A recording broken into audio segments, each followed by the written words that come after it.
So this is my mobile detailing sedan setup that I just built, and I kind of want to walk around and show everything and how it works.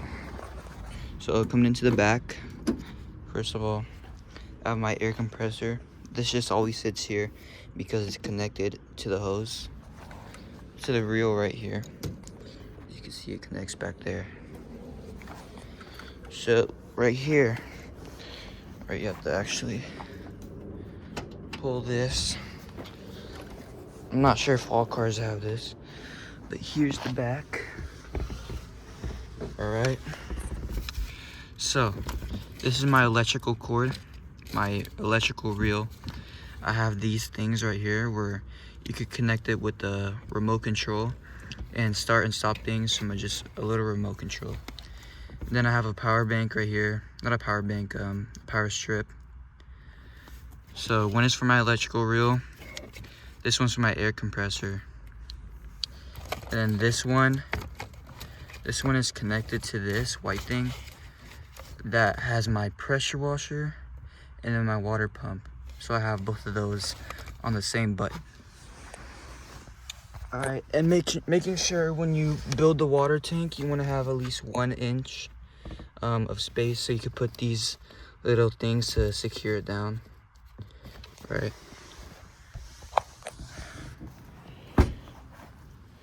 Coming around, here's our electrical reel with the yellow wire.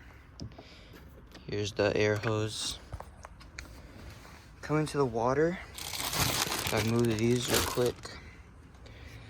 First, you see all the way right there, this white big thing right here didn't come with the water tank. So this is a PVC reducer. And then right there is a half inch barb. And then I got the Flexzilla, and I kind of just cut it and then used this little clamp that it came with the barb to secure it. And you have to make sure you put threadings, plumber's tape on all of them, or else it'll start leaking. So this is basically what I use on these two right here. These are the shutoff valves. So this actual tube up here is to fill the tank. So I connect a garden hose right here, and then it just fills up because it's at the top. All right, so this bottom one, the same thing. You just didn't need the PVC reducer. Same thing. You can see that barb down there is an elbow, so it's not sticking out. You know, because in sedans you don't have that much space, right? So right here, it's the same concept. And then I actually had to get a male-to-male because I had to use a male-to-male because something to do with the water pump, with the connections.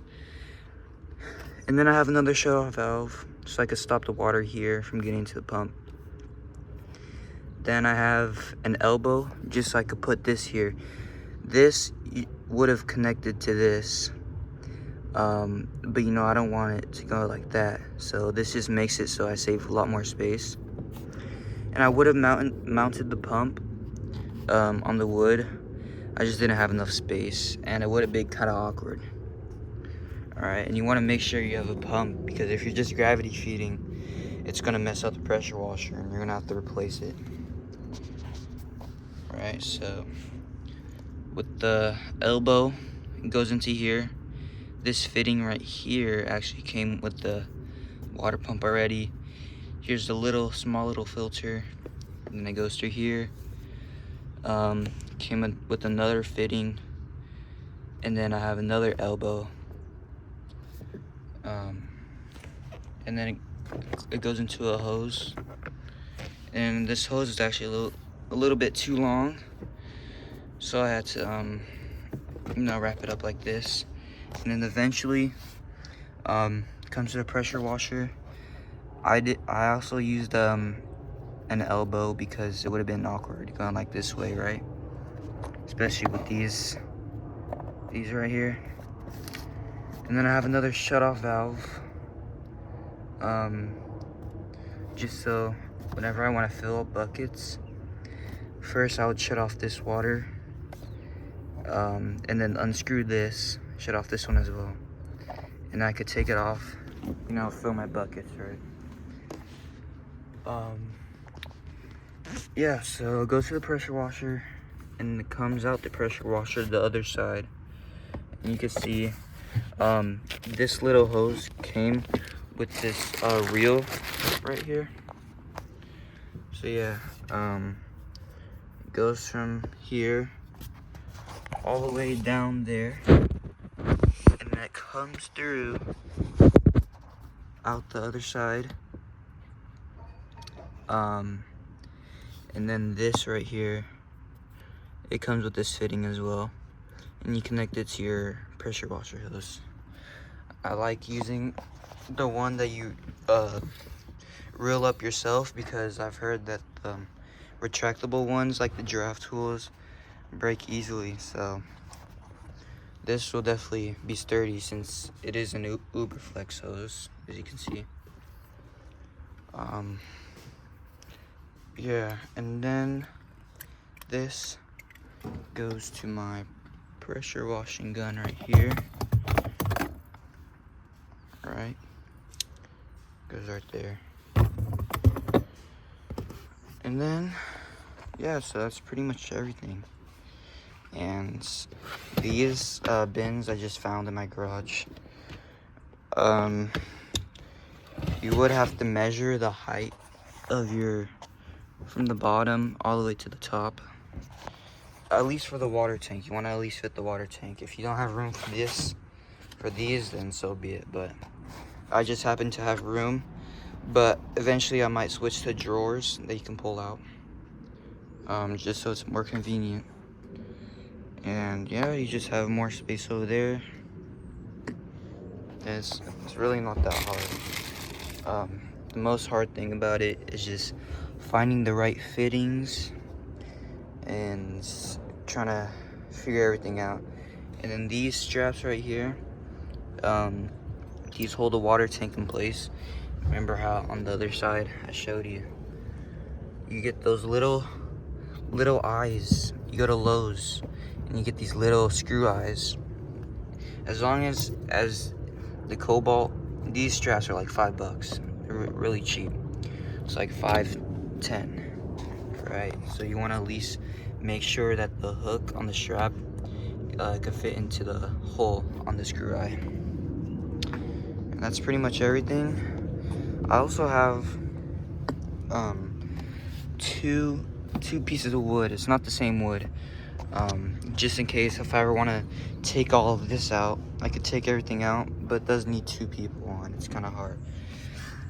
But one piece of wood, I kind of wish I made it more, it came more out, but it's fine. So one piece of wood has all my mounts on my reels. The other piece of wood has the water tank on it. This is the AC Customs water tank, 33 gallon. Depending on your trunk size, you're gonna have to measure your trunk, and then also measure the water tank, or at least look at the dimensions of different water tanks. Yeah, that's pretty much everything. Then I also have an electrical cord running from that power strip. It goes all the way to here, and if you come over here, that's my generator. So I'd usually on a job I've had my generator right here, or maybe on the other side. But yeah, that's pretty much everything. This is the Airzilla Flex hose. This is the Vivor reel. Super nice. And another problem that people have with the Vivor reel hose is usually it comes with a bracket that's on this side, because you could wall mount these. But we kind of had kind of had to get creative. And if you see down here, we had to drill a hole through like the bottom, the big bottom hole, and we had to drill it through so we could put a what are these called? A zip tie. And we zip tied it super tight and got these brackets from Lowe's, or you could get them from Home Depot as well. And yeah, did them on both sides, and it's actually pretty sturdy. It doesn't really move. Yeah, so that's pretty much everything, guys. Hope you enjoyed.